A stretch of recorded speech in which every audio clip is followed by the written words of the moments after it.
don't know no kid that's been in jail for being mentally retarded.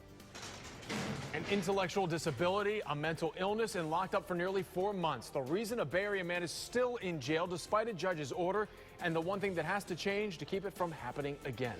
Good evening, everyone. I'm Jameis Mueller. And I'm Wendy Ryan. Thanks for joining us. A man found incompetent to stand trial is finally getting the mental health that he needs, but only after spending months in jail for a property crime. ABC Action News investigator Adam Walzer has learned he's far from the only person in this situation. Adam?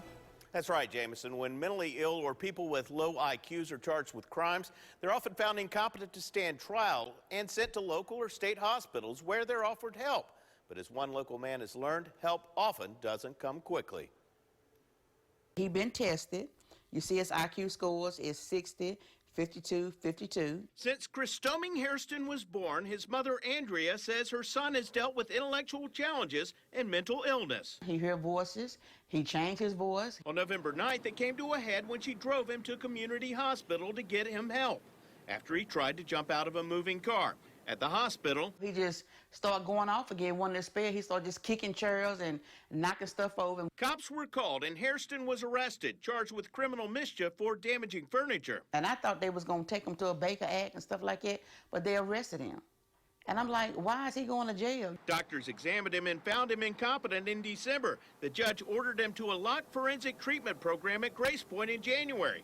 But because of a lack of facilities, he's been waiting in jail for more than 3 months. He shouldn't be in there with the other jail people. That's not a real black and white decision a lot of times. Grace Point Director Joe Rutherford doesn't second-guess police, but he says more services are needed locally for mentally ill people who are not competent to stand trial. He says since Florida ranks 49th in the nation in mental health spending, treatment programs like his are underfunded and usually have waiting lists. You'll pay a lot more for those same individuals to be in the jail or in the hospital emergency rooms. Hairston is finally getting to go to Grace Point on Tuesday, 117 days after being arrested for damaging furniture. They need some attention. They're acting out like that way for a reason. They're not doing it just to be doing it.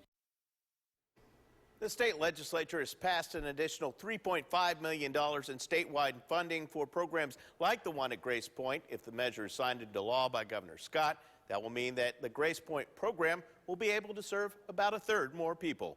I'm My Team investigator Adam Walzer taking action for you.